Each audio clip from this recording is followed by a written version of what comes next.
สวัสดีครับพ่อแม่พี่น้องวันนี้ก็ลูกตีสองเคิงเนาะมากรีดยางสมหอดส่วนยางกับตีสามพี่น้องกรีดยางผู้เดียวยางหาไรแล้วพี่น้องยางบ่ไร คอยเฮ็ดไปกรีดไปเมื่อยก็ซาพักไปกรีดยาง2-3 ชั่วโมงจังแล้วพี่น้องเมื่อย อากาศร้อนเมื่อยสวัสดีสุขุสุขคนเด้อพี่น้องTikTokก็ดีพี่น้อง YouTube ก็ดีผู้ติดตามหรือผู้ติดตามก็ดียังพันติดตามก็ดีนะพี่น้องสวัสดีสุขคนเป็นจังไดหมานบ่งวดบ่หัน อันนี้ก็เป็นนักบุญพ่อได้ใส่นะพี่น้องก็มีคนถามนี่พี่น้องถามเรื่องการปฏิบัติธรรมถามเรื่องว่าพวกเจ้าไปจังไดมาจังไดไปจังไดปฏิบัติจังไดแล้วมันดีจังไดพี่น้องโอ้คำถามก็เป็นคำถามสำคัญอยู่ดิผู้ตอบก็ตอบยากนี่พี่น้อง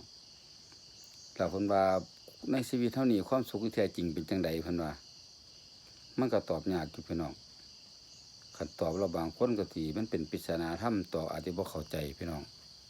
บางคนโอ้ยข้อยไปปฏิบัติธรรมคนก็เกลียดก็ชังมันเป็นจังซั่นแหละพี่น้องบ่ว่าแต่บ้านใดเมืองใดบางบ้าน3-400หลังคาเรือนคนก็เป็น4-500คนนี่ไปบ่เกิน3-4คนไปปฏิบัติธรรมจำศีลก็ดีบวชชีพราหมณ์ก็ดีพี่น้องแต่ว่าซุ่มไปนี่มักจะเว้าหลายที่ซุ่มไปนั่นน่ะโอ้ไปก็หาว่าใส่ชุดขาวไปจังซั่นจังซี่ไปนั่นไปนี่เห็นป่ะเว้าไปต่างๆนานาเนาะคนเฮานี่ทำดีมันทำยากเด้พี่น้อง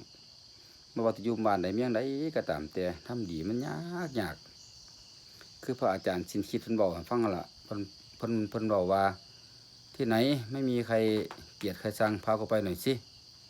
อย่างพระอาจารย์ชินคิดเพิ่นเว้าเนาะพี่น้องเพิ่นกับบอกสู่เฮาฟังมันเป็นจังซั่นล่ะพี่น้องเมื่อผู้ใดมีปัญหาก็ค่อยแก้ปัญหาไปค่อยปลดค่อยแก้ไปหากินไป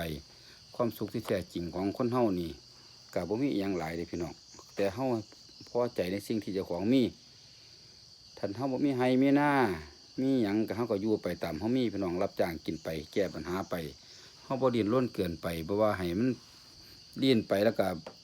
คือพระพุทธเจ้าเพิ่นว่าล่ะถ้ามันเคียงหลายมันก็ขาดงานหลายมันก็ดังบ่ม่วนพี่น้องให้อยู่สายกลางค่อยแก้ปัญหาไปค่อยเฮ็ดกินไปพอที่อยู่ไสการตามแต่พื้นคนอิสาคนเว้าพื้นนี่มันมีอยู่ทุกหมู่บ้านคนบังเบียดคนลักเล็กขี้ขโมยมีหมดพี่น้องแต่ว่าเฮาอยู่นำเขาอยู่แต่เฮาบ่ไปวุ่นวายให้คนบ่ได้ไปเว้าสอดเสียดเว้าใส่ร้ายคนนี่คือความสุขพี่น้องเฮาหากินไปสมมุติว่าเฮารับจ้างระบายกินไปมีเฮามีหม้องกิน